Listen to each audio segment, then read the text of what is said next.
might fight Dillon Danis. I got into it with him in New York. What if you fought Dillon Danis, blah, blah, blah. I was like, dude's a fucking clown, man. If he put his hands on me, I'd smack the fuck out of him. Try to surround me, and I'm kind of like, put your hands on me and you're gonna get smacked. Please took me away. If he unretires, then maybe I'll unretire and come back and smack the fuck out of him. Kill or be killed. I am content with God if I am killed and all my accounts are in order. It's one of the most viral knockouts in the UFC ever. I start beasting, Herb throws me across the cage and USA, baby. Then I looked over it and dude was still stiff on the mat. And I was like, oh, fuck. And it was about 2-3 minutes before he had woken up. And then when he sat up, he was missing all of his fucking front teeth. I was like, oh my God. Yeah, sweet. So what have you been up to today, man?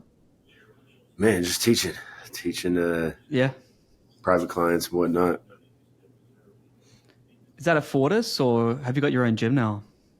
So yeah, I teach at Fortis, but I also teach private clients on location. So I got a few good clients. I go to their house and give them good work. Yeah, nice. Yeah. Are you at Damon's gym, or is it the other one? So I teach at both. I teach 2 days cool. at the gym and then 4 days at Fortis proper.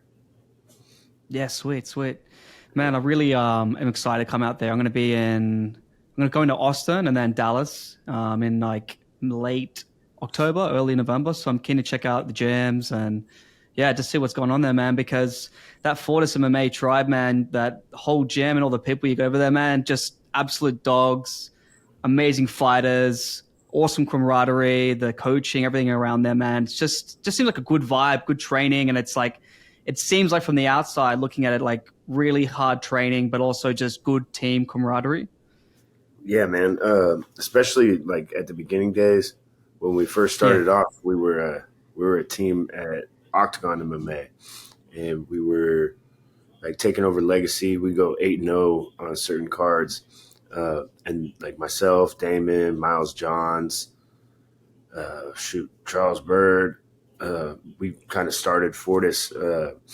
Coach Safe, he was the coach over at Octagon, and we were pretty packed over there. We had about 30 active pros at Octagon, and then Safe decided to get his own place. So he took us over there one day, and he showed us the spot, and he was like, "You guys are going to build it." So we put in the mats, put in the bag racks, cage, and all that, and then that was like 2016, and the rest is history. Wow, I didn't know that you guys all together like built that gym. I had no idea. Yeah, it really kind of like brought us together, and Kennedy was like, "Coach, I see us like one day we're all in the UFC." He said like I had a dream that we're all in the UFC. And like sure enough, like 2-3 years later, we all got picked up, like one after another. And it was something where back in the day, you used to think, oh, you win a fight, you're going to get a call, like just randomly from Dana White or something. But over the years, kind of built that bridge from Legacy to the UFC with Mick Maynard, and Mick Maynard ended up becoming the matchmaker for the UFC. Then Coach developed a relationship with Sean, and that's what it's all about. Is one, we got to be fighting on a high level, and then two, really getting to the UFC is it's all about who you know. You got to know the right people, you gotta have the right connections, and over time we developed both the skills and the connections to get us there. Mm-hmm. Yeah, it's so true, man, because like every single thing that we kind of do in life is all about the connections. It's not really what you know, it's who you know, how you manage those relationships, and essentially how it kind of brings your career about in any sort of role that you're doing, And I think that all of you working together to build that, starting in that kind of ground base, and then, having Mick Maynard come into that, and then your coach is amazing, and then the team that you kind of built all around that, it's just a real testament to like working hard, rolling up your sleeves, getting into it, but also managing connections and like building relationships. And it's one of the things I admire about you as a fighter, but also as a person, Steven, is just seeing your stuff outside of the octagon. You're a really smart fighter, but more importantly, you're a smart businessman. You're doing stuff outside of your own fighting promotion. You're doing acting. You're dabbling into like, I think you might even have a drink that you're going to be releasing as well. Like you're kind of all over the shop, but in a clever, smart way by building connections. And that's a really, really clever way to network and to build yourself as an entrepreneur. Absolutely, man. It's about having faith, right? Like you you're chasing this carrot on a stick for so long, and you never think you're going to actually get it, but you believe you're going to get it. You don't. You see yourself eating the carrot, but you're just constantly after the carrot, Yeah. and then next Yeah. thing you know, you're just sitting there eating the carrot. And you're like, wow, it's like deja vu. It's like, wow, I'm actually here. Like, okay, well, then what's next? And yeah, when you have faith, eventually it comes through and it comes to fruition. So now I'm chasing my Mm. next dream. When I was a kid, I always wanted to act. Right? What kid doesn't want to be a movie star? Right? And then Yeah. built my own production company, ochotv.net, uh, where I can share different artists' stories, different fighter stories, and then my fight league, the FFL. Uh, Kind of like being a fighter, I've always watched the promoters. I've always watched the like kind of how things go and tried to dissect it. And now on this side of things, it's a whole different perspective and respect for what the promoters do. Like it's fucking tough, man. Being a promoter is dealing with all these fighters. You're Mm. dealing with shoot 40, 50 different contacts a day. So throughout the day, just having to communicate with all these different people, it's a whole different struggle. But I'm game. Mm. What is it? How does it make you like think about fighting now that you've retired fighting? Even though you might have some more bouts in the future, but for now you're kind of retired from that. How does it kind of make you think, looking back on your career now, about working with promoters and fight promotions now that you're a promoter? Yeah, it's like man, like the amount of stress that these guys go through. When you're a fighter, you're all about yourself, or you're about your own team. And when you're on the other side, being a promoter, it's like they got to deal with guys dropping out left and right. Like, no wonder why they're such assholes, right? Like, there's fighters with the medicals. I was always really good about that, but it's Yeah. incredible how unprofessional a lot of these fighters are. And yeah, that's why they have such a tight knit team. I remember with Legacy, Mm. River Fuller, she was she called herself the cat herder. So she would deal with all of us fighters, and she'd always be on to us Yeah. about our medicals and be like, "Man, River's a bitch," but she was just dealing with a bunch of shitty fighters. You know what I mean? So Yeah. yeah, a whole Yeah. different perspective on that light. Yeah, no, it makes sense because like some of my friends back home went from like amateur to pro in boxing in the Australian scene, and just seeing like the way that like fights are set up sometimes they're in barns, sometimes they're in car parks, sometimes they're in like a hall or a studio. Someone falls out, they're like, "Who wants to fight?" Someone's like, "Yeah," and they're like, "You look like you're on weight. Okay, just jump in." Like it's kind of like a Wild West how that Yeah, kind of goes, but at a more professional level, where it's like there's money involved and there's like actual things going on, then it must get kind of tough because you've got people like not turning up for weight or not no showing or like saying they're committed to a fight but don't sign a contract. So yeah, I can imagine there'd be so many different things you got to consider, right? absolutely. And then there's different levels of promoting as well. So we have our smoker shows, our True Grit series, Oh, and nice. that's similar to that where we can just grab guys to make matches, and it's more of a sparring match. We don't declare a winner. We got to abide by all these different rules to Mm, fall in mm. the legal. So we're not having illegal fights and getting Yeah, in yeah, trouble for yeah. that. But then we have our roll up series, which is submission grappling, and that's a little different. There's not any real sanctioning over those. And then we have amateur fights, which is a whole different level. Everything's got to be professional, Mm, super high insurance policy to cover all the fighters to come in, Right. and then licensing with TDLR. Texas is not an easy place to promote fights. Yeah, there's a lot of different regulations behind it. So to be able to do it's a blessing, and I feel like myself fighting for so many years has kind of opened those doors for me to where I didn't always have a good relationship with the Department of License and Regulation. I've called them out many a times for bad decisions and whatnot, and then developed a relationship with them over time, and now I'm able to promote these fights and look these guys in the eyes, and we see eye to eye.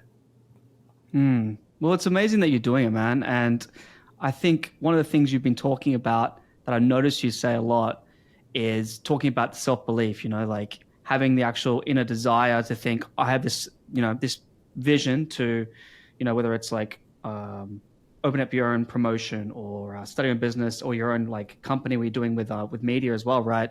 You have to visualize it and then truly believe in that. And I think a lot of people kind of struggle with that self-belief. And I feel like if you don't believe you can do something, it's never going to happen. But with you, you have such a strong self-belief in the endeavors that you want to do. So I wanted to ask you, I'm assuming a lot of it comes from fighting, but where does that kind of drive come from you, Steven, to like want to achieve and also knowing that you can do those things? I think it's what got me good at fighting, because I wasn't always Yeah. good. I used to just go out there and brawl, and then I'd know I was going Yeah. to win. Almost delusional, just like, this guy's been training for his whole life, and you fight in the street, and then you're hopping in a cage Yeah. with a high level dude, and it's like, no, I know I'm going to win because I will not accept defeat, and that's kind of the mindset I bring into my entrepreneurial desires. Is like, it doesn't matter what happens, I'm going to learn, I'm going to improve, and there's no way I'm going to get defeated. I'll take a couple losses, but defeat's up here, and that's what's gotten me this far, and I think that's what's going to get me all the way. It'll get me anything I want. If I want to be a rock star, a movie star, whatever you put your mind to, if you don't accept that defeat, eventually you're going to get there. You look at all these Hollywood stars and whatnot. Some of them didn't even make it until they were 40. You know what I'm saying? And they were probably chasing that Yeah. dream when they were a kid. Yeah. So, Yeah. just don't give up, and just have that delusional mindset that you will make it, and see yourself there. And then, in enough time, eventually you'll get where you're going. That's cool, man. It's so true though. Like, like a bunch of those Sopranos actors, they were like mid 40s. Some dudes in their 60s tried their whole life, and then they got their break on that show, and that show ended up being one of the biggest TV shows ever. So it's true. You're exactly right about the self belief and determinism around it. So, Steven, I wanted to ask you, like, you're originally from LA, right? Yes. Yeah. So I think you were saying it was a bit dangerous growing up. What was it like growing up there? And then, you think you were doing some like no hold barred sort of promotion before you actually had a promotion as well, right? Yeah. So I grew up in Los Angeles, and I was a white boy in the hood, kind of, not really like Compton, but Norwalk was like in the middle.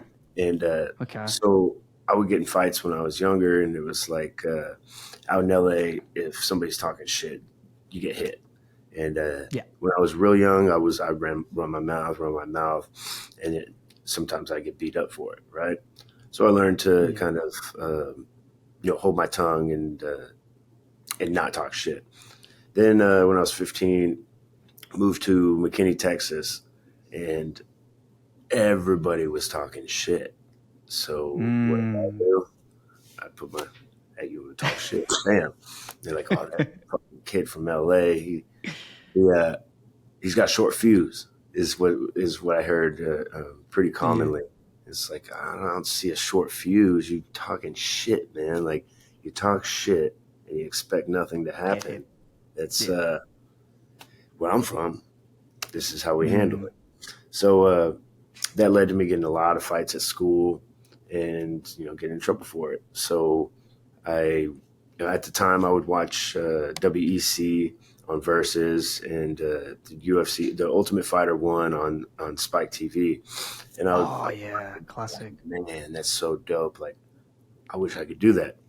So we started a fight club in my backyard. We called it Friday Night Fights, and we put on those old century MMA gloves with the fist pack, and we go Oh all out. yeah.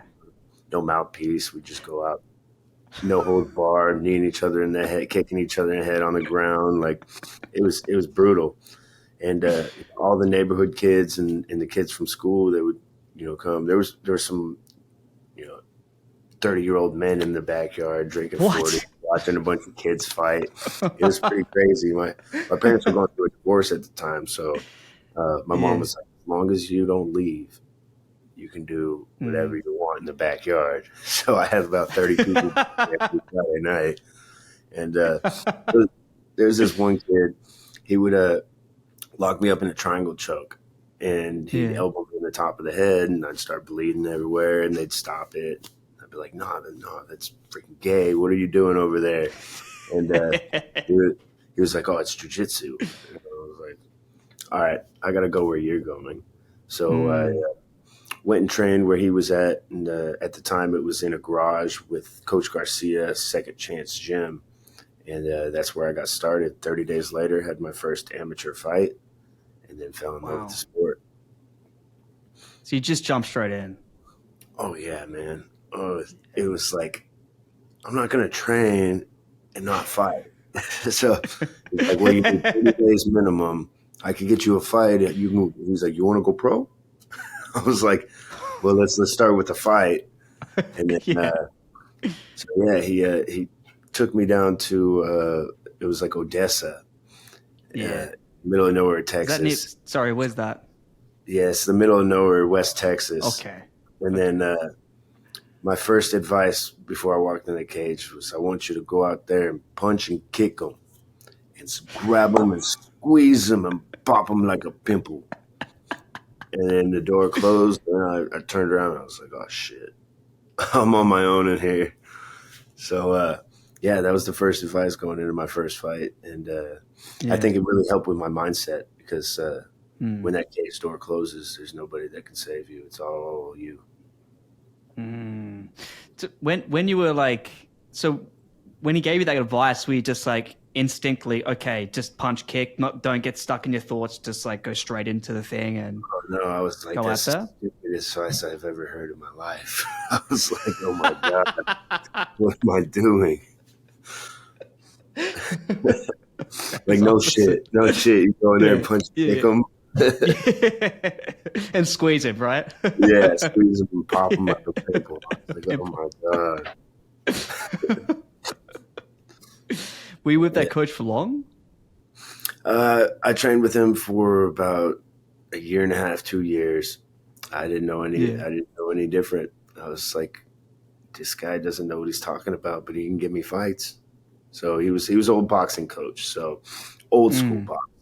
Freaking go on a 3-mile run, go into the garage, hit the bag. He'd yell 1, 3, 5, and hit the bag 5 times. Just like holding a plank with my hands behind my back on a medicine or a basketball on my abs, like super old school techniques, but it developed a resilience and a mental toughness in me that there's something about those old school boxing coaches, like when I go to boxing training, and I can sort of see the old school approach is just like, it's all about just pushing you, just seeing if they can break you further and further and further with old school techniques. And then the sparring is just go at it. There's usually not much direction around the coaching. It's just like, yeah, fucking go at it, But then you see like the newer style coaches is a lot more like, all right, we're going to follow X, Y, Z. We're going to go over these drills. We're going to do this. We're going to do that. You spar in these days, it's a lot more different. But I feel like, to be a fighter, like I'm not a professional fighter. I've only done like amateur stuff and like competitions or whatnot. But I feel like to be a fighter, you have to have that dog, that switch to like switch on and do that. And old school training kind of just shows you like, are you going to be able to step up and do that, or are you going to not be able to kind of meet that intensity? You know what I mean? Exactly. Yeah. It kind of like gauges that bar, and you can push it, Yeah. even further. We have a lot of martial artists. We have a lot of students, great students that have a lot of skill, but when you put them in there in the fire, it's like they'll just crumble, and you can Mm. very rough, like not very good fighter, but or throw him in the cage, and he's a real fighter. Like I started off, Yeah. I wasn't very technically sound. The first maybe 5 years of my career, I didn't really even know what the hell I was doing. I knew how to throw punches, kicks, and knees and elbows, and I knew an armbar and a rear naked choke, and I was very scrappy. And Yeah. it was just that mental toughness that got me through many of my early fights. But over time, especially once I started training with Coach Safe and the entire team at Octagon Mm. and now Fortis, it was so many individuals attaining the same goals. It was like before I would train with the jiu-jitsu guy, the Muay Thai guy, and develop some skills in each facet. Mm. But then when you put it all together, it'd be like it was just all a mix up. And then now training Yeah. Yeah. with full MMA fighters that all aspired to be in the UFC. It was like these guys have the same goals, and we're actually doing MMA training. So Mm. that kind of evolved me to an entirely new level. Yeah, Damon Jackson said the same thing. He was saying to me, like, when he was coming up, he'd go to like a random place across town for kickboxing, another one for jiu-jitsu, another one for wrestling, and he said it got so much easier to develop quicker when it was all in the same sort of house. And it makes sense, like MMA fighters now are training to be MMA fighters and not trained to be a boxer or this thing or that thing. They're like, that's kind of rare now to be like a specialist in one sort of field. You know what I mean? Absolutely, absolutely. Yeah, I've always wanted to uh, be well rounded, and that meant going into Yeah. jiu-jitsu, going to boxing, going to Muay Thai, and then just trying to put it together. But well roundedness comes from training martial arts as a whole. You do have to have your Yeah. base, right? Like Damon's a wrestler. You develop that base throughout, your adolescent years uh, when you're developing, and then when you're older, it's like, okay, well, you can't keep jumping. I still go to jiu-jitsu class, Yeah. still go to Muay Thai. I teach Muay Thai program, but in a mixed martial arts fight, you can't just do one or the other and then expect to be Yeah. well rounded. You have to be able to mesh them together, and that's what we've done at Fortis MMA. Mm. Yeah, it makes sense. Like you can see from like Safe Saud as well, his coaching is unbelievable. He's got world champions in UFC now as well, and you always hear him on the broadcast. You know what I mean? Just going ham. He's like for me, the most entertaining coaching to watch, just as a fan, right? And then you see him in the corner, and he knows exactly the way to kind of like get you going. Like I don't think with you when you were like in the UFC, he would be like kind of in your face, but some other fighters, he's really like wake up, wake up. You know what I mean? You're not doing this, you're not doing that. But he's just Oh, got an amazing approach in mind. we've had our moments. Okay.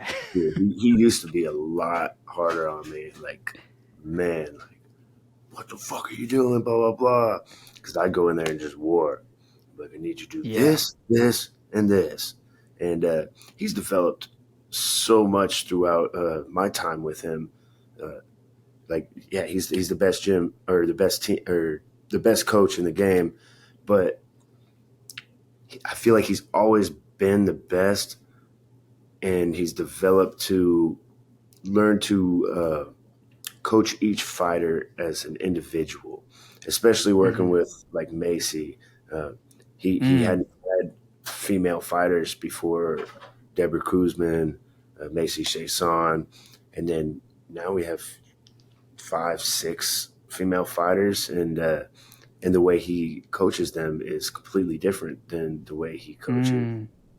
somebody like myself or Damon. Mm-hmm. And Mm-hmm. over time, developing that wherewithal to change your approach with different athletes, it just shows that he's always evolving to a different understanding of martial arts. Yeah. No, he's got like such a good mind for it, and what you're saying, it's not just what we see on TV or in like on a pay-per-view, you know, it's when you see actually in the gym, working with people, developing the relationships, you know, that's getting such a high level of like competitor, you know, and even like the women's training that's coming through now as well. Yeah, absolutely, absolutely. Yeah, I Yeah. mean, it used to be just war, war, war. Like close the cage door. You're gonna go another round, bonus round, and he still does that when it's time with the Yeah. athlete.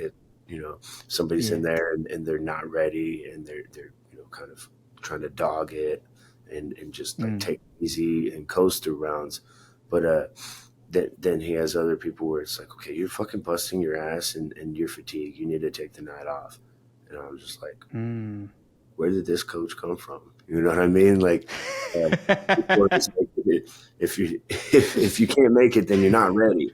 And then now he's Yeah. able Yeah. to kind of assess us throughout our training camp and navigate. Because if you get hurt, you don't make it to the fight, then Yeah. nobody gets paid, and it's all that work for nothing. So, uh, Yeah. yeah, it's all about going in there and performing at your best, whether that mean going through hella rounds or Mm. going through a couple rounds and going over technical work. It's all case by case basis. Hmm. Yeah, no, I think that's like the evolution of like coaching now. And because MMA's been around for a while and you get to see what everyone else is doing, and also just smart coaching. Whereas, you know, we talked about like the old school boxing training, you know, it's good for building grit, but, you know, it also can burn you out, get you injuries, get you more concussions, get you out of the game. Brain Like, damage. yeah. Yeah, we want um, to preserve this, right? yeah, that makes sense. I want to ask you as well about that fight with oh man, that week and that fight in Mexico with, was it Martin Bravo? Yeah, Martin Bravo. Yeah. Yeah, Yeah. that was a crazy This one. so you had probably one of the craziest weeks ever leading up to that and actually in Mexico, is that right? Yeah. I haven't thought about it in a long time. Um, so like 3 weeks before that, maybe a month, I fought Alex Caceres, and Yeah. that was in Texas. I knew I Close won. fight as well. Yeah, Yeah. I was confident I won that one. I was like, "There's no way they're going to take this one from me." And then they rose his hand, and I was like, What is going on?" I was cut right here, and I believe the blood coming down. Um, you know, Yeah. it influences, it sways the judges. Um, it's from a headbutt, but it is what it is. And Mm. so Sean Shelby was like, "You won that fight, man." And I was like, "Well, it doesn't feel like I won. I'm getting paid for half." So he wanted me to get a quick turnaround. So he said, "All right, you're fighting the Mexican Ultimate Fighter in Mexico City, Yeah. 2 weeks." Yeah. I was like, "All right, book my flight today." And I flew out there pretty much immediately with my little brother. And the whole time I was like rehearsing in my head my post fight speech because I knew I was going to win. And I was also foreseeing a second round knockout. I was like, there's no way I'm going to a decision in Mexico against Mm. the Ultimate Fighter winner. So I paced myself through that fight and knew that if I kind of draw him out in the first round, then that's the story of the fight. Now back to the crazy week, right? Yeah. So Yeah. yeah, we go on a hike, and Yeah. before I fight, I like to go out in nature and kind of test myself. And that was my fight, was Pico de Aguera, and Yeah. it's called the Eagles Peak, and I don't know how high it is, at least 14 or. And when we got there at the 14 top of miles. yeah when we got there at the top of the mountain before the hike, we were getting Yeah. dropped off by a cab, and he was Okay. like, well, normally people get there at like 8 a.m. and then they hike all day and come back. He's like, there's no way you guys are going to make it. And I was like, oh, no, we're good. No, we're good, right? So, yeah, we go on a hike, and we're like 3/4 of the way up, and the sun starts going down, and it's going down on the far side of the mountain. So we get to the top, and it was beautiful and whatnot, but we're on the near side of the mountain coming back. And then, so we're about 1/4 of the way down. It starts getting dark. Then it started raining. And then so we're in Mexico City on the top of the mountain. It's pitch black. There's no lights anywhere. Our phones didn't work. No signal. And so there was this old timer on the mountain, and he was going to guide us. And I didn't speak Spanish. My buddy Fernie Garcia, he had came out like 2 days prior, so he was there. And he was like, yeah, he's telling us we got to go this way. And I was like, oh, shit. Do you believe this guy? He was like, I don't know, man, but we don't have any choice. So the guy's got a little headlight lamp on, and he's walking us through. We hear dogs barking over here. Yeah. I hear gunshots over here. And I'm fuck. Oh my God, are we getting sold right now? So, we trusted the old man, and eventually got down to a highway and found a cell phone tower, called a cab, and they told us we were crazy. That's crazy. Yeah, it was insane, because that was 2 days before weigh-ins. So disappear in Mexico. and they given us a travel advisory not to leave the area that we were in, the tourist area of Mexico City. And we were like, I've been here for 2 weeks, I've already been here, I've already been around, so screw it. And I feel like, one, it was kind of stupid, but on the other hand, that was, in my mind, that was the fight. I make it through this, the fight's easy. Uncertainty of what's going to happen, but having faith that it's all going to be all right. That's kind of that mindset that I go into this with. Is like, you don't know how this business or this promotion or this show is going to turn out. When I have a show, it's going to be fucking great. And if it's not, then I'm going to learn, and the next one's going to be better. So, I just always am confident that I'm going to pull it off, and I'm going to make it look good, and make it look not necessarily easy, but I'm going to show resilience, and one way or another, I'm going to get it done. Yeah, I think that really comes down to, this is why I find fighters so interesting, because they find a way. There's always a way to do something, and they know that when you do like a martial art, and then you get start at the beginning as a white belt, then get into a level where you're kind of competent. You know how much you suck at the beginning, and then when you get to that point, then you apply that to other parts of your life, whether it's a business or starting a new hobby. You go, I know I'm going to suck for this period of time, but I know the reps are going to get me there. And then when you're really good at something, the reps are going to get you excellent. So I think you having that mentality, that's why you're successful in everything, not just beyond fighting itself, And I think as well, Steven, as well, just going back to your hiking thing, I think about that. Well, there was a UFC fighter that disappeared, right? He went for a hike, and that was it. Do you remember? Yeah. Years back. He was a good fighter too. Nice dude. Was it Elias? So he went for a hike in the desert. Yeah. Went by himself though. Yeah, he went for the hike, and then he got dehydrated and died out there. And that's could have happened, man. Could happen, yeah. I went on that with a little bottle of water, and that's it. He just had a bottle of water. Older man, he hooked me up with some water. So and I've done that a couple times. Started off a hike with no water, and it's like 2 times. It won't happen a third time. I'm going to bring some water. After it happens the second time, it's like, damn, I've been here before. So I do it a third time, that means I'm insane. So I might be crazy. Number two is crazy, but not insane. Yeah, man. I get it though. You get kind of lost in whatever you're doing, and then you're like, oh fuck, I haven't got the thing It's, I need if something I'm goes bad, I'm right? going to do this.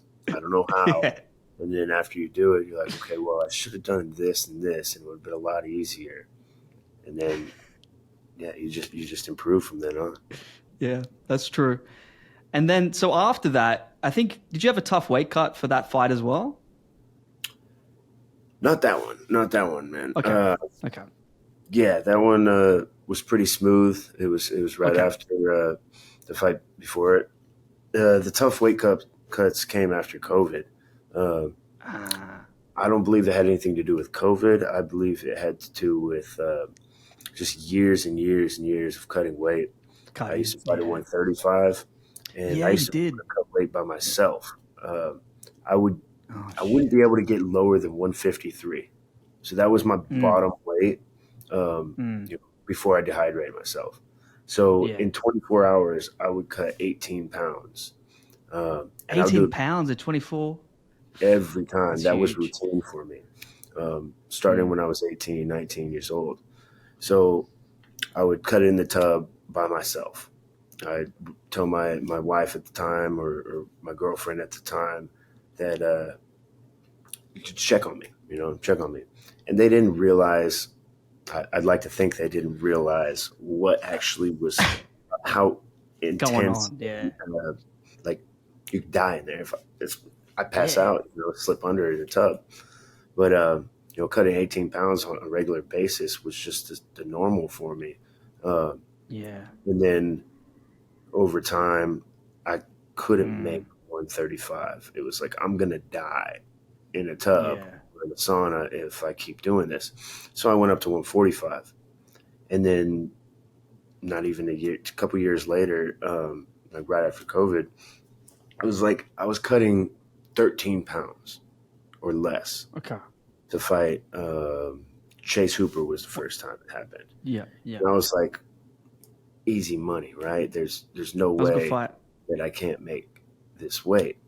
And in that fight, it was with that one. It was I put it off because I was like, I think I had less than 8 pounds. I was like, okay, I'm actually gonna sleep. I have so little amount to cut compared to what I'm used to cutting, and that was my Ah, first fight after over a year layoff and whatnot. And I was like 8 pounds, no problem. I got in the tub, and then my body started like going into shock because I put it off oh until the shit. morning of, and then so dealing with those issues, it's like there would be times where you might deal with some issues if you were cutting weight the day before, and then the little bit like 2 pounds the morning of. But this day I was like, Mm, it's only 8 pounds. I can just bust it out in the morning, and it mm. just didn't happen, man. It was I started overheating, and it just didn't happen. Oh And shit. then so after that, I was like, okay, this isn't going to happen again, right? Like it's the first time it's ever happened. I, it's an anomaly. And then going into the Rosa fight, I was like, Mm, same kind of thing. I was like so in shape. My weight was low. I was feeling healthy, and I was running yeah. sprints the day before. I got it within about 8 pounds again, and so running sprints. Mm, And the which you shouldn't do before an extreme weight cut. I learned. Well, I knew that, but in the yeah. moment, I was like, "Oh man, it's only fucking 8 pounds. I'm gonna kill this shit." Right? Yeah. Yeah. Yeah. Yeah. Yeah. Yeah. And Yeah. then the morning of, I had like 5 pounds to cut, and I hopped in the tub, and then my hips and my core started cramping like uncontrollably, and Shit. it was to the point where I was spastic. I could not.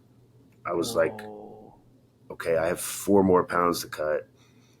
If Yeah. I cut that, I'm going to like I might go to the hospital right now. The way I was, Yeah. and I had never experienced that cutting weight because I Mm, guess. I had put on a lot more explosive muscle, and normally I'd be more of an endurance training athlete. This time I was more Mm. explosive training, Explosive. and Yeah. just experienced that change in my body, uh, all that muscle, and then the way I was using it the day before, dehydrating myself, it caused it to revolt on me, and so Mm. the idea was, okay, well, there's no way I'm making weight. Do I go to the hospital or do I go step on the scale? Now, the old me would have continued to try, I guess. Yeah. Yeah. I had always said when I was younger, like, how do guys miss weight? How, like, I'd end up in the hospital or dead before I missed weight. And Yeah. when I experienced that severe cramping, it was like there was no way I could even try to continue Yeah. weight. It wasn't a mental thing; it was a physical um, convulsion. So I Yeah. went and stepped on the scale afterwards. Man, my body has started drinking water. It started reacting even worse, and it took Oh me shit. the full time until the face-offs to stop from severe cramping. When I was standing there It's the facing off. What's the Hooper fight? Sorry. No, no, this was the next time. Oh, The okay. Hooper fight was the overheating, and then this fight Okay. was the cramping. So it was directly So you still after. fought. Yeah, You fought yeah. this fight. So Oh at the shit. face-offs, I was like shaking, and I was doing everything in my power to not let him see that I was shaking. And so Oh. yeah, that fight was an insane fight. But I remember hearing the commentary back, and they were like, "How is he just now looking at getting a?" You're like, "That's just stupid. He's been fighting for this long, and 15 fights or 20 fights into his career, and just now he's getting a nutritionist." And I've dealt with nutritionists, I've dealt with this, Yeah. that, and the other. Um, I've just never had the experience these issues cutting weight, and never needed Mm. anybody to hold my hand through a weight cut. So now that I had experienced these things, I was like, okay, Yeah. I need to get some professional help because there's something disconnect there. And I feel like a lot of it was me being eager, or um, I'd been there so many times, but with different circumstances. This had a totally different outcome. So after that, I got my nutrition on point with the UFC PI, and I was able to have a final fight. I made sure I made weight for that fight, and Yeah. I'll probably never make 145 again. Yeah. Yeah. I think I saw it online. You did like a promo when you're at the PI as well. You're like eating some food, going around training. They're doing some like testing on you, and that was before your last fight, was it? Yeah, yeah. They Yeah. the PI took really good care of me. Icon Meals, they took really good care of me. Yeah. Um, the UFC's amazing. Yeah. That being said, just being a fighter as opposed to a promoter, the fighters have no power. The promoters have all the Yeah. power. So um, Yeah. I just don't like being able to control, not being able to control when my next fight is, when my next payday, Mm. uh, Mm. and to Especially during the Apex time with yeah, COVID, man, you know? fighting at the Apex Yeah. sucks. And Yeah. just you know, if you put in enough effort to be successful at fighting, you could be successful about just anything else, just about anything else you put your mind to. It's like, uh, and but you can't do it at the same time because you have to be all in on Mm. fighting, Yeah. uh, Yeah. entrepreneurship. You have to be all in on that. So Mm.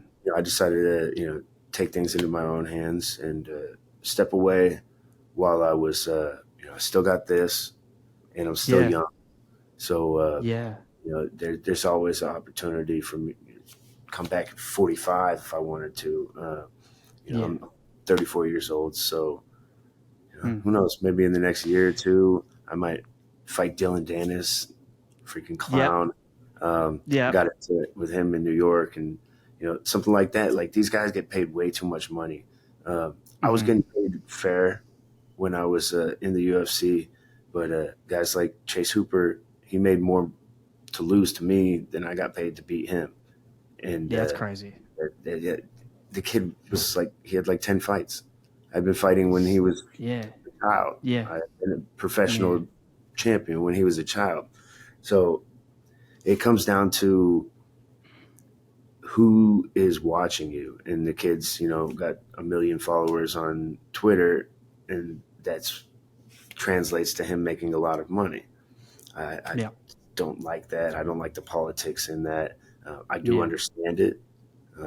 We're getting Mm, paid to entertain, and mm, so that's kind of led me to start my own promotion, start my own mm-hmm, media production company, and we get paid to entertain, right? So I'm here to entertain mm-hmm. people on the other side of the cage, and if I do go back to fighting, then I'm gonna get fucking paid. Yeah, yeah. And so you should, because you put in the hard work to kind of get there, you know what I mean? So like you just started off and you want to go for a payday. And I Right. think so many of this, there's good and bad. Like this whole all this influencer stuff has really put a big light into boxing and bringing more awareness to fighter pay. That's like the plus side to it. The downside to it is just like there's so much focus on just shit boring fights that no one wants to really watch who actually likes fighting. But the casual person's like, oh, I want to see Dillon Danis and I don't know, a bus driver, or I want to see this person and like just some random dudes like fighting. Like, who the fuck are these people you're fighting? But at the same time, it's brought such an awareness for fighters to go, this is the fucking amount of money you should be making. And I think if you get that Danis fight, that'd be good. You guys got into some sort of like back and forth at UFC 295. Was someone else fighting on the card? Were you there from your No, team? I was there for a UFC fan experience. There Ah, was yeah. Yeah. some one of the fans had won a drawing to go to the VIP with me, so I was up there, and ironically, he was talking about, what if you fought Dillon Danis, blah blah blah. I was like, dude's a fucking clown, man. If he put his hands on me, I'd smack the fuck out of him. And then, sure enough, when we were walking out of Madison Square Garden, there's Dillon Danis and his posse, and the guy's just Yeah. mugging me. He's just like, he's mugging me. He's like, what? And I was like, what, dude? You're a fucking clown. And so then they like try to surround me, and I'm kind of like, I have an open palm. I was just like, who? I was just waiting for somebody to touch me. Put your hands on me, Yeah. and you're gonna get Yeah. smacked. But nobody put their hands on me, and I wasn't gonna just swing and miss or assault him. I was waiting for the Mm. contact. As soon as I felt that contact, I was ready. But yeah, it de-escalated pretty quickly. The police took me away, even though they were the aggressors. But I understand that I was by myself, and it's a lot easier to control one person than 5, 6 people. So Hmm. I felt many a times I was like, dog, like this is gonna be fun. Yeah. Well, it's different. Like I think about Dillon Danis. I don't know how much of a street dude he is. Like he's kind of like a preppy jiu-jitsu guy from like New York who was training there. Who he got kicked out of was not Hanzo Gracie's, Marcelo Garcia's studio, and it's just like he's a training partner of Conor McGregor. But Hmm. then someone like yourself, it's completely different because you're a dude that's come from like street fighting originally, done no holds barred, has always been a dog in the UFC. Like all your fights are absolute wars. You don't know how to quit. Like you're gonna keep going no matter what. So it would be great if he did something or something like that so it could escalate, because I'd love to see what was gonna happen next. Yeah, man. Like I'm surprised how many people engaged with that post. It was like it went viral, millions and millions of Yeah, views, it and did. I didn't even hit him. Could you imagine if I would have smacked him? It would have been Yeah. ridiculous. So, and then the next week he retired from fighting, and now Yeah. he's just always chasing the headline and trying to stay Yeah. relevant. But yeah, if he unretires, then maybe I'll unretire and come back and smack the fuck out of him. Yeah, nice. Do it on Ultra Promotions. What's it? FT? What's your promotion? Sorry, FSL, the F3L events. FSL. Yeah, do it on there, man. Yeah, who knows, Um, man? Maybe in Saudi Arabia they'll come out and pay us some money. Bro, the money there's huge. Like I was speaking to Mark Hunt about this. He's had a few offers over there. Francis Ngannou's getting offers over there. And I don't know if you know, there's an Australian fighter who's a Muay Thai guy called I John got Wayne like a Parr. I'm little. interviewing him in Australia. Huh? I have heard of him. I got a little Yeah, hint. yeah. Saudi Arabia. Huh? They had sent me a little feeler, and Oh, really? I told them $1 million, and so we'll see. They had mentioned Okay. a different amount, but it was still a lot more than I was making, and I said, "Show me a contract, and we'll see." So Yep. I'm open to it. Shit, money talks. You know what I mean?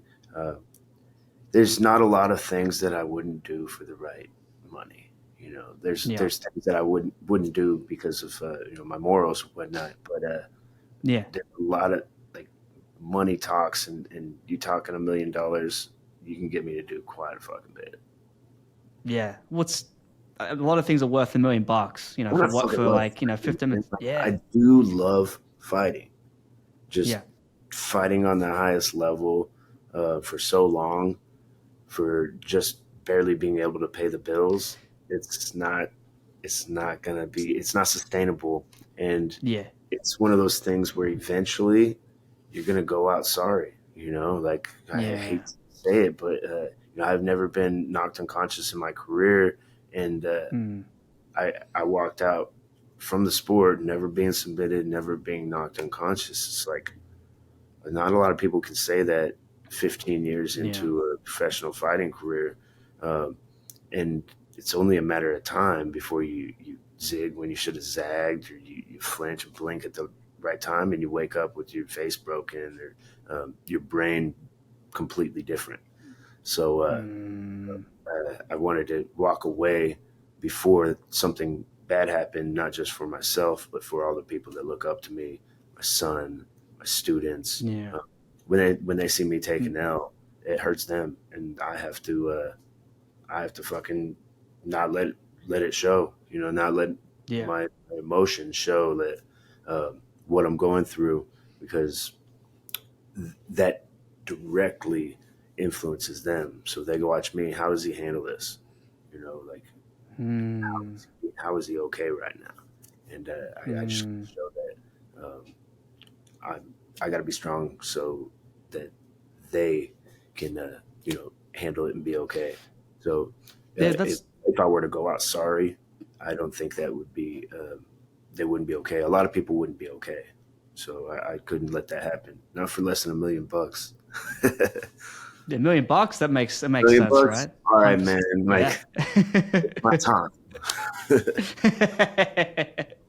No, you're totally right, because look, I don't know what it's like to be a professional fighter, but just hearing from the stories, the amount of pay and everything else like that, it's going to be tough, man. Like to do that, and unless you like got that, that ridiculous ability just to talk shit and promote yourself constantly all the time, or whatever it is, just one little thing. Those people in the UFC that make the big bucks, there's only like a couple of like outliers, and the rest of the people are really struggling with the amount they have to kind of put in. But also what you're saying about, you're a father, you're a coach, you run all these different things. People look to you to be like a rock as well. But if you're getting paid $1 million, then it's definitely worth all those risks. Why not? You know? Absolutely. Absolutely. Yeah.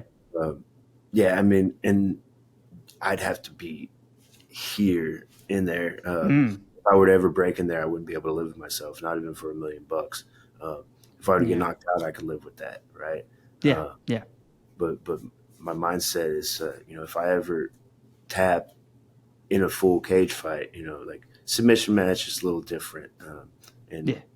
uh, it's more of a game, but it's a chess match. In a fight, Mm. my mindset is if I ever were to panic and tap one out of there, I got to take a cheese grater in my chest, because I couldn't live with myself, and I couldn't look myself in the mirror.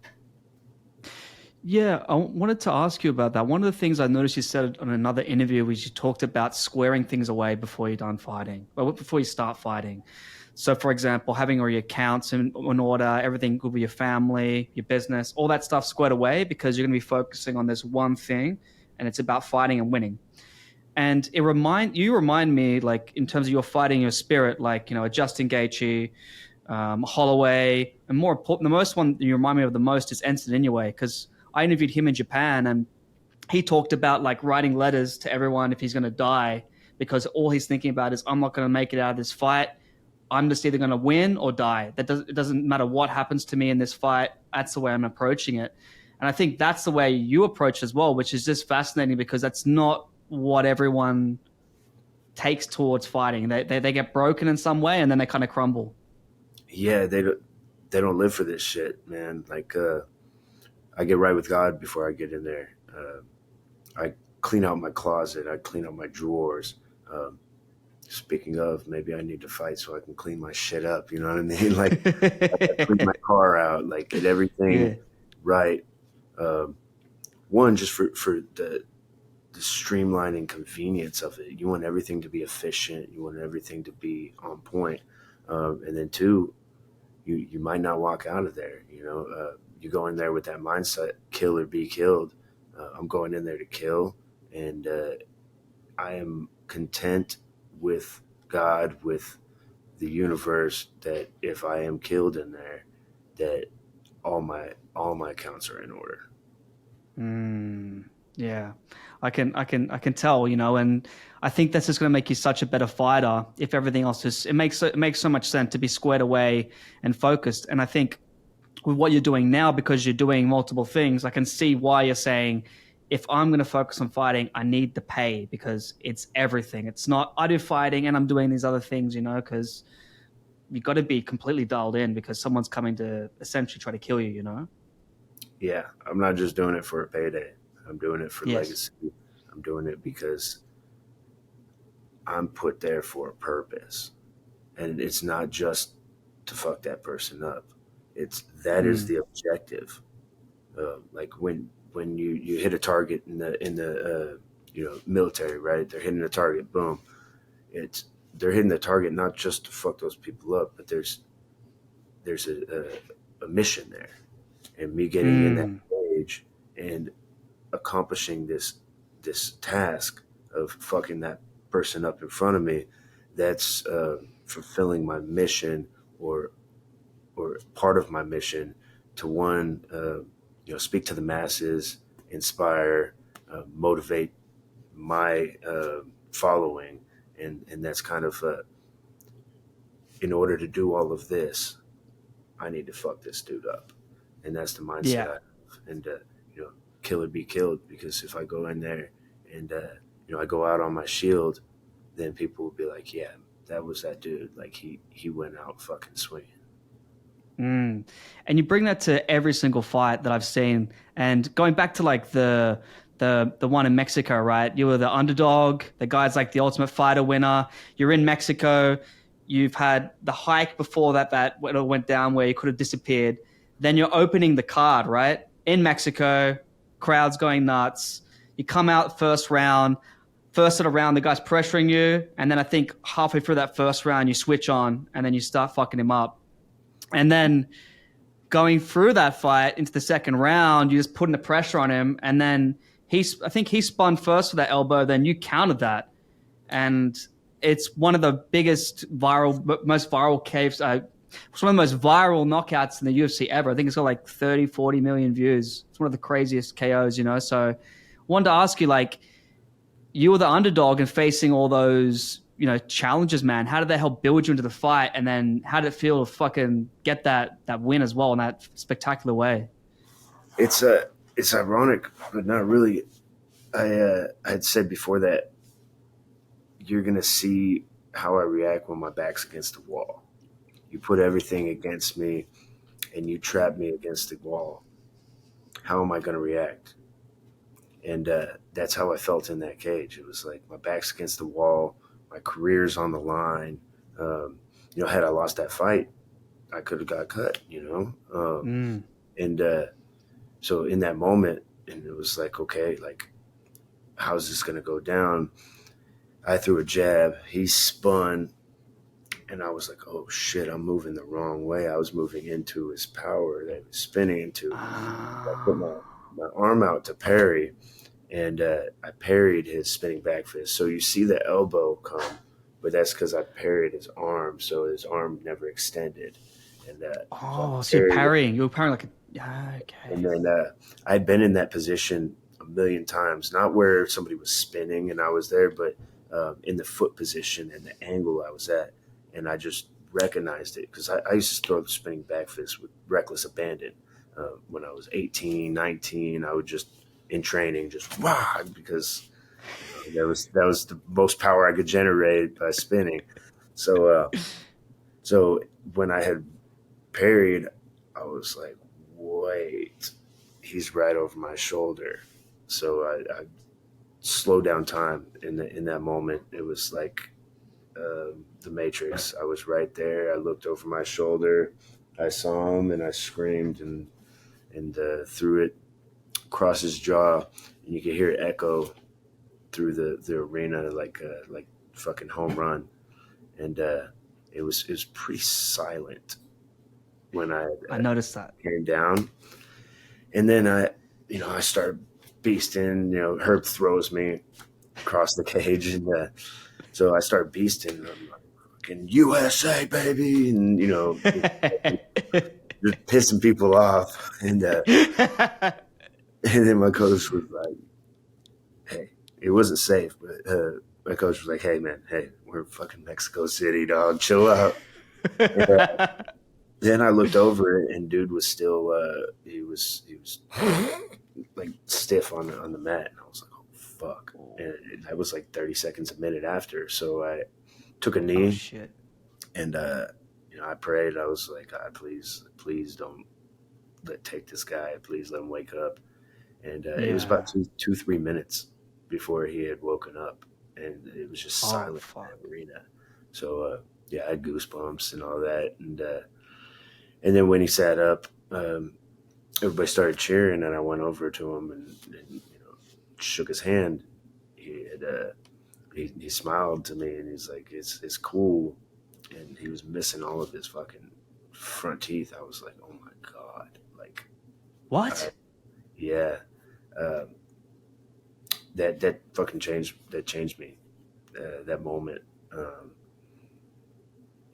yeah, man, at that point, I really accepted the fact that when we go in there to accomplish our dreams, we're taking somebody else's dreams. And you know, Monday he gets cut, he loses his job. So his Oh. worst moment of his career and probably life, hopefully that is his worst moment because some people go through Yeah. some real serious shit. But that was Mm. my highlight of my career and my highest point. So yeah, that kind of changed my mindset with this shit.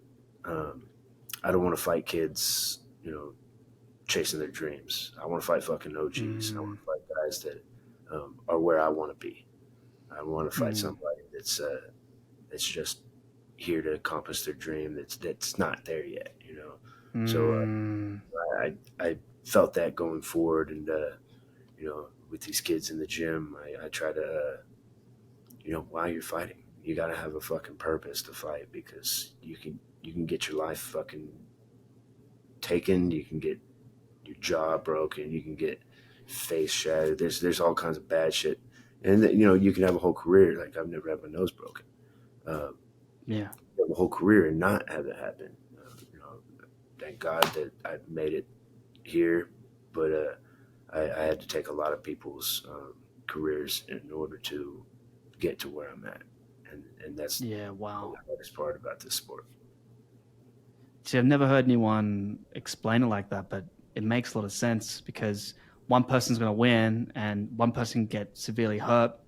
I um I went to the UFC in Singapore. They had like a road to UFC kind of like feeder thing into their to go fight for the promotion, right? They have like a tournament, and there was maybe like 20 people there, so it was like kind of like an Apex style event. And I saw one dude get KO'd and then like hammer fisted a bunch after that. And then he was like snoring. You could hear him snoring and he was like stiff as fuck. And you don't see that. on the TV. You're like, oh yeah, the guy's like asleep, and they cut away. Like when I rewatched you in that fight, like I saw you in the knees, saw you just like kind of composing yourself, and you're coming back. They're showing the highlights, cutting away, talking, come back, and then like you're talking to the guy like nothing happened. But the way you just described that sounds like a life changing KO. It's not just like, oh, you get like a flash knockout or something. Like that's going to sleep for a couple of minutes is gonna leave a definite mark on you as a person. Yeah, and your teeth, fucking, you can get them. You can get Yeah. implants or veneers or whatever, but that's Teeth. still they're not there. Like, Yeah. oh Yeah. man, yeah, and then your brain function after that. Like you might think you're the same, but you're not. That's traumatic brain injury, and that it's like a computer crashing. It's never going to be the same. Mm, Your computer mm, crashes. Okay, yeah, you can get it working again, but it's not going to be as smooth as it was before. mm. You're 100% right. I don't think people really understand that unless you actually train properly or actually competed. They don't think brain damage. Like, oh yeah, the guy got knocked down and he's fighting, and a couple of weeks later, like there's no problem. But yeah, it's not. You don't really know until you've actually kind of like been hit in the head and had an experience of or a concussion. You know what I mean? People have no idea about what fighting is, apart from when you see people are drunk at a bar, like, oh yeah, the guy's a pussy. He can get up. He can do this. I'll just stand up. Like, well, that's sort of those ideas around fighting. I Yeah, Yeah, sorry, mate. Go ahead. no, it's in the first person mode. It's like people don't Yeah, experience that part, and in first person, you're giving everything. You are in there doing anything you're capable of doing, and the guys like not getting up. Yeah, there's some guys that break, but if you can't get up, you're not a fucking pussy. Like people don't realize the accumulation of damage in that moment that's leading you to not be able to get up. It's not like you don't want to get up. Your body and your brain is not physically letting you. Um, in your mind, you're yeah, giving everything uh, in your power to accomplish that goal. And when your body's not working and your mind, your brain is taking that trauma. Um, you don't understand that, and you can't see that from the outside point of view. yeah. I don't think people have any idea, and I also think a lot of the people out there as well. They watch UFC fights and they go, "Oh, these guys complaining about getting paid," and I'm like, "Yeah, but you don't know the damage and the shit that they have to kind of go through And to live get with, that pay." You know what I mean? Like it's yeah, not and they got to sparring. live with that damage for the rest of their life. Yeah, I got lingering injuries that I've had, for most of my career. People don't mm. realize, yeah, that's your body. That's your body, and it's gonna tax you for the rest of your life. I got arthritis. I'm fucking 34. You're Uh, 34. You got arthritis. yeah, man. So it's like, Shit. uh, yeah, and that's from fighting, from impact, inflammation, and all that. And like it to me, it's no big deal. Like Yeah, I'm used to that pain. And yeah. your average person at the bar talking shit, if he was in that pain, he would, oh no, you don't understand. No, no, I couldn't do that because of this. It's like, no, that's just fucking what we're used to, and we should be fucking paid for that because we're gonna have to live with these things uh, for the rest of our lives for Mm, that one moment.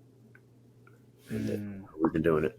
If you've been doing it as long as I have, you want some residual income. You should be getting some some royalties off of some of the shit, and I do. I get royalties from the UFC every now and then for a published photo or my trading cards or whatnot. But every time that highlight plays, whoever posted that fucking video, is getting monetization. Mm, I should get a fucking penny every time that mm. highlight plays.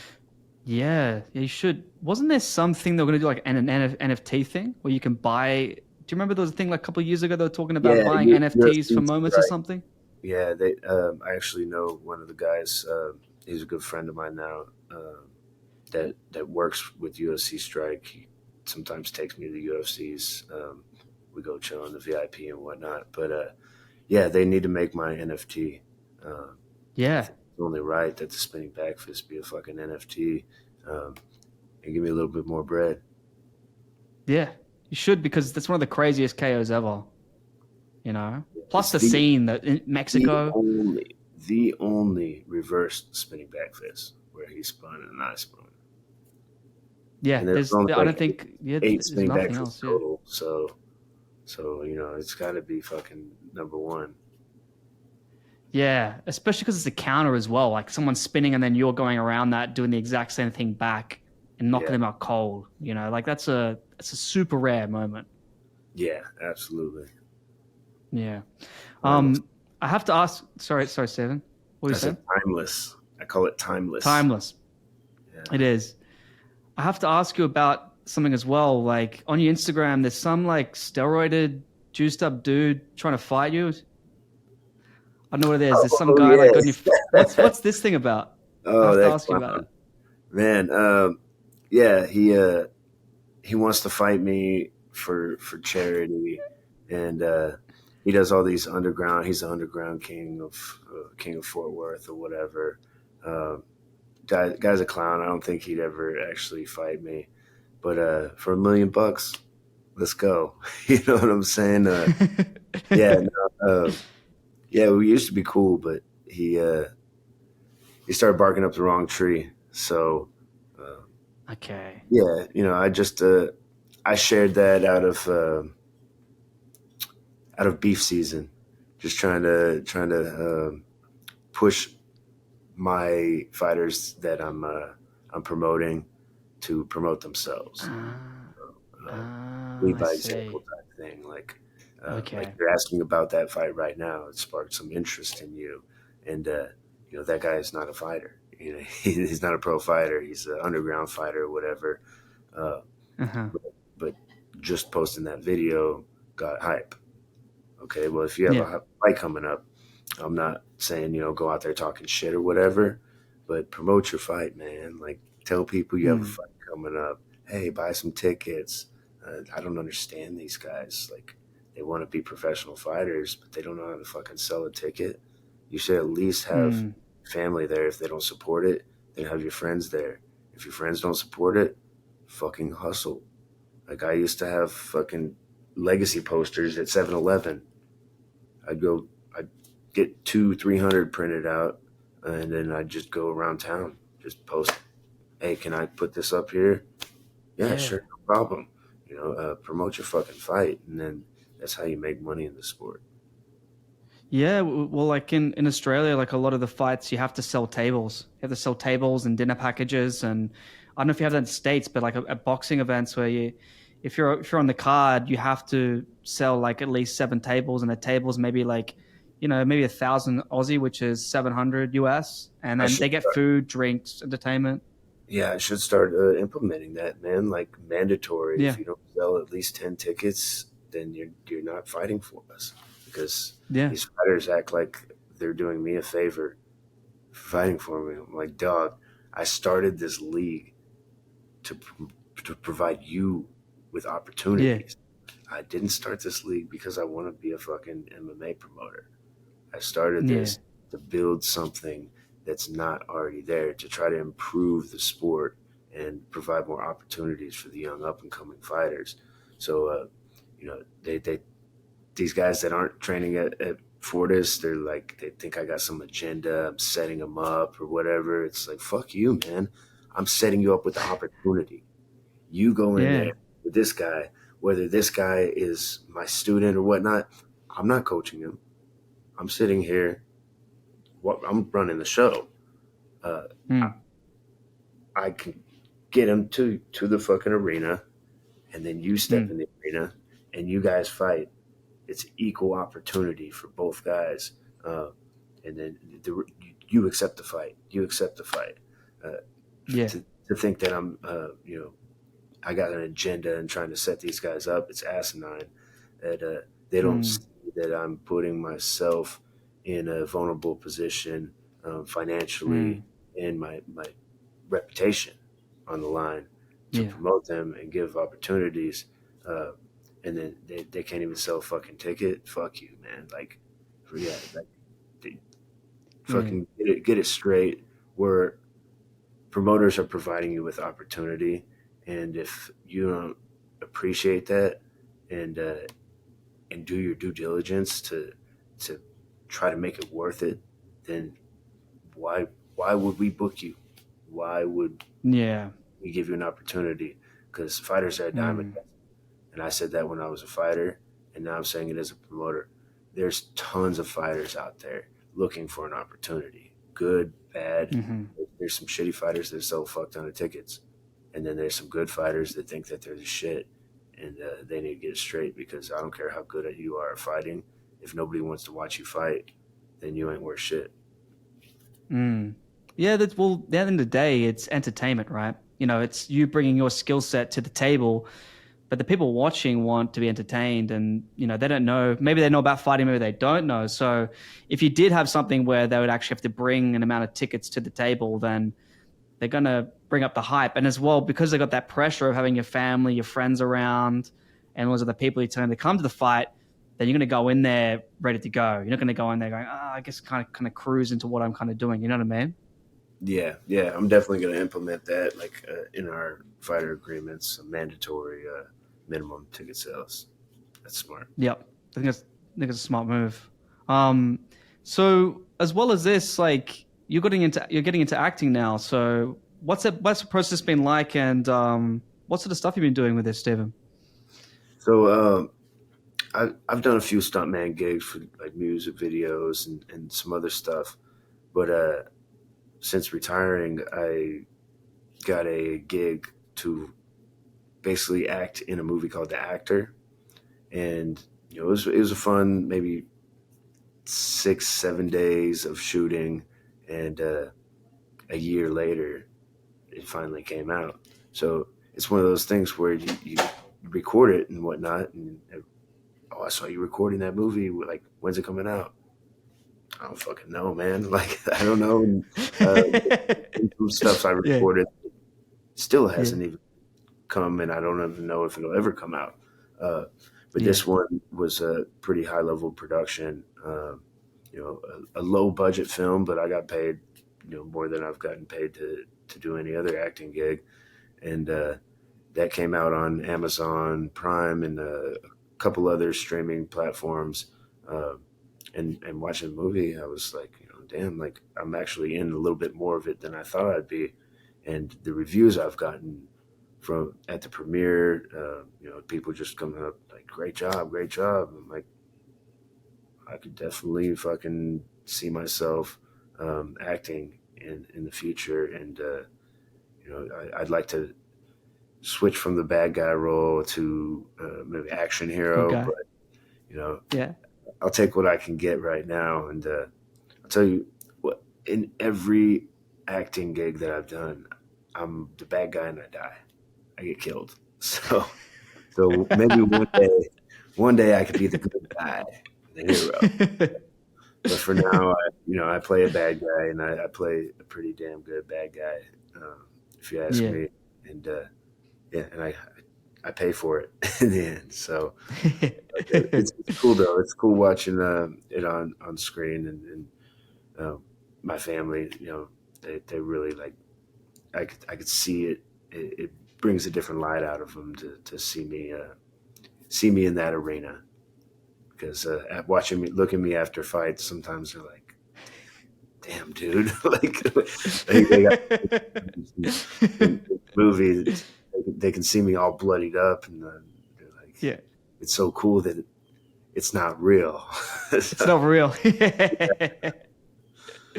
No, it's a smart move and transition. Like this is why I think you are kind of like a great example of how fighters should go into transitioning after, like, when they like come to their peak and go, all right, I'm going to keep going and do this for another few years, get banged up, and I don't know what's going to happen. You're talking about that decline earlier, right? Where overnight something can happen, and then now you're on this kind of decline with your health, your brain, all this different stuff. Whereas you, like, even I think a couple of years before, you were already starting to plant seeds. You're like, okay, I want to do a fight promotion. I want to get into acting. I want to do other things, which is so clever and what a lot of fighters should be aspiring to do. You know, what talents do you have? Like you can see like a lot of fighters doing podcasts and stuff like that now as a way to kind of branch out, but you're kind of leveraging your talents. And I think for you playing a role like that, given like your life and your story growing up, it's easy for you to fit into that role to start with acting, and then you can kind of expand out into different roles. I've been doing acting classes now for like a couple months, so they just kind of give me one sort of role, and that's been easy to get used to. But I think if I did like a different role, that would take a lot more work, and you know what I mean? Like it's a lot more like of an investment in time to work out how to act as a different person rather than yourself, you know? Oh yeah, yeah. Like, you have to kind of get into the character, and I find that fun as I'm a fucking bad guy, like, Yeah. and I call it multiple personality order, because I have What's that? yeah. Everybody says multiple personality disorder, and I have not been Sort of, diagnosed yeah. with anything, right? But like, I Yeah. think diagnosis is a lot of bullshit because everybody's different, but whole different topic. I have Ocho, Steven, Dad, Mm. Coach, and then I have a few other ones that I've kind of made up, and I find that fun, like playing those roles, and I think that makes it easy for me to act because one being a fighter, Yes. you only get one chance, you only get one moment. Okay, in acting, you fuck this one up. Okay, cut, do it again, just like Yeah. that. And then if I got to get into character, well, which character am I today? Am I Steven? Or am I fucking crazy Ocho? Or am I Yeah. Coach? Or am I Daddy? Yeah. You Yeah. have all these roles. Like my son Keeson, he doesn't see that he Ocho, at least not in my interaction with him. Yeah. You might see it from the outside, but uh, when I'm Coach, okay, I am not the fighter Ocho. I'm not the party Mm. fucker Ocho. I'm not Dad. I'm a coach. You know what I mean? Yeah. So Yeah. um, Yeah. I have to embody those roles and those personalities. So yeah, it Mm-hmm. just makes it super natural for me to go into acting. I think it's fun, and if I put the time and effort into that, um, that I did into fighting, the sky's the limit. So just what do I want to do? I want to do it all. I want to do it all, and I want to do it all well. So taking it Mm. time, focusing on this. So right now I'm focusing on the FFL, and Yep. that's my bread and butter. Before that, well, like right when I retired, it was more focusing on Ocho TV, developing my Mm-hmm. documentary, which that just came out on ochotv.net. Check it out. It's an hour long, and that's part one of at least three. So we'll Is it see. free to check out? Um, for you, it is. Use 88 goats. The first 88 people to use that promo code can get a month subscription for free and check out all the Oh, content. cool. Those that subscribe, it's $8.88 a month. You get to watch the pay-per-views for free. So any of my shows, and then we have a bunch of docu-series episodes, different fighters, different rappers, singers, artists, and we're continuing to grow with content. But most of the content I'm building is for the FFL right now. So, Mm-hmm. but it goes hand in hand. We put that FFL content on ochotv.net so people can get to know the fighters. And when you get to know a fighter or their story, then you can relate with them. And when you watch them fight, maybe you'll actually give a fuck. Mm. Well, that's the thing about the UFC machine, right? Like they do such a good job on those promos, getting to know the fighter and giving them the kind of the platform if they want to kind of express themselves. So I think with what you're doing with your promotion, it's so clever because you got your TV channel, right? Which has like documentaries, things for artists, people that are probably up and coming in like the rap scene or music scene. Then you can also find fighters and say, look, guys, which fighters got an interesting story, come to me. You want to come be promoted. You want to jump on this card. Come and tell us about your story. Who's got an exciting story? Who's got something to tell? And that's going to build more hype feeding back into your promotion. So pretty clever that you're kind of ticking this off, and also like come back to what you're saying about all the networking, how it's all about who you know, right? Building your grassroots and your connections. Yeah, and that goes right into the movie industry. We're working on a film called Rear Naked Choke. You can check it out. I believe it's rearnakedchokemovie.com. With my buddy Major Dodge. He's the one that got me on the actor, and so this is his film that he wrote the script and he's developing it, and so I'll be acting in that, and I will be doing the fight choreography. So, and with that, we're gonna have to have MMA events to film it. So at one of the shows, we had a True Grit show, True Grit 420, where I did a mock up match with Major Dodge, and we hyped it up, and everybody's like, "What? You're fighting this actor, whatever?" And so we did a submission only match, and that's going to be that's for the film. So that was fun. I played a character and got to kind of just fuck around in there. I was being a clown, talking shit while we were grappling and whatnot. Yeah. So Yeah. yeah, and that just goes hand in hand. So yeah, the fighters fighting my promotion, they're in the pool for our casting. So we need a role filled. Shoot, we have tons of fighters. I believe Robbie Lawler is going to be in there as well. And then we'll bring in some big names out of Fortis as well.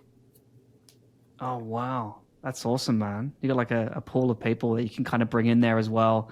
And it just ticks off all the other boxes, everything you're doing, that's the clever thing about planting seeds and things that you're kind of connected in the community and your interest, because now they can all kind of align, and now you got all these different opportunities to make money. Yeah. And I said it when I retired, and I'll reiterate, when I come back, it will be for everything that I'm building. It's not going to be because this didn't work. It's gonna make everything work better, because this is all building for something monumental, and people will like. I mean, I'm already getting buzz. People wanting me to come back and fight.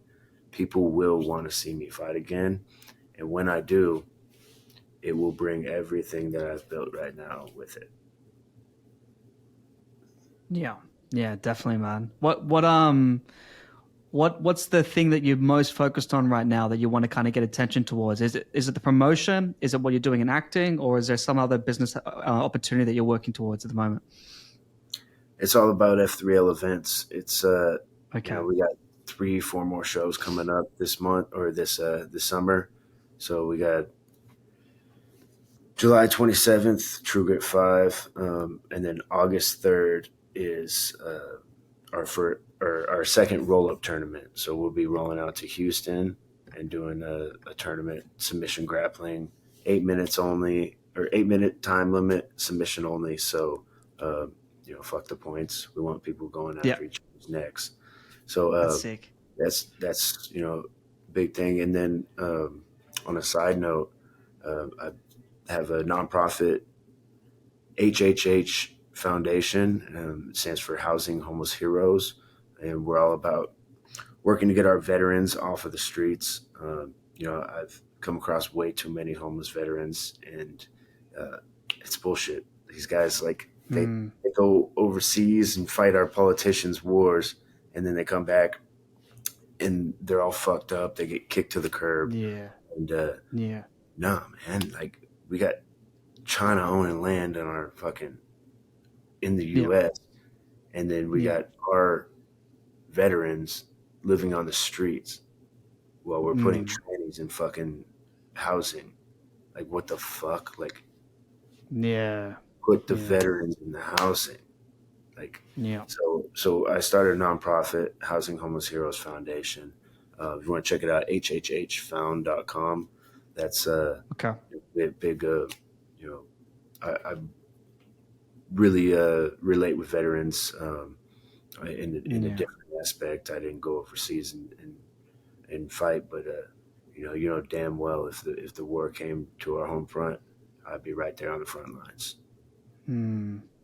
Yeah, they don't. I guess in America specifically, like there's not enough like veteran kind of programs as well, and you see so many of them with so many different issues. You know, PTSD is Pills. real thing. People think it's nonsense, or they're just kind of They say take complaining, or some they're just pills. you know, sorry. They say take some pills. Yeah, yeah. Take some pills. Say Shut up get about into it, right? music.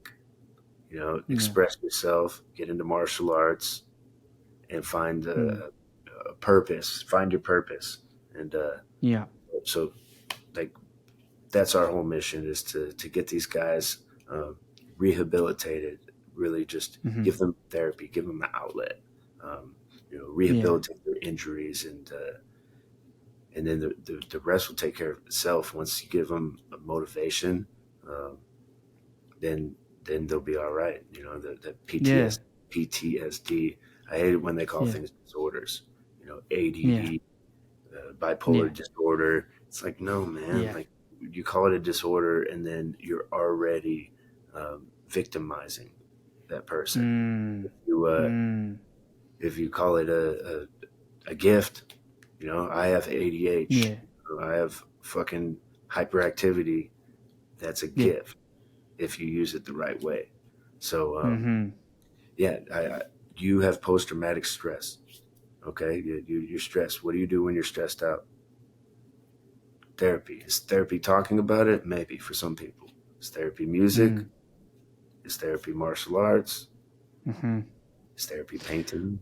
So it's that finding what helps people, and Yeah, it's not a one size fits all. It's a yeah, find what works, and then people will be okay. Don't fucking numb it. Don't give them pills.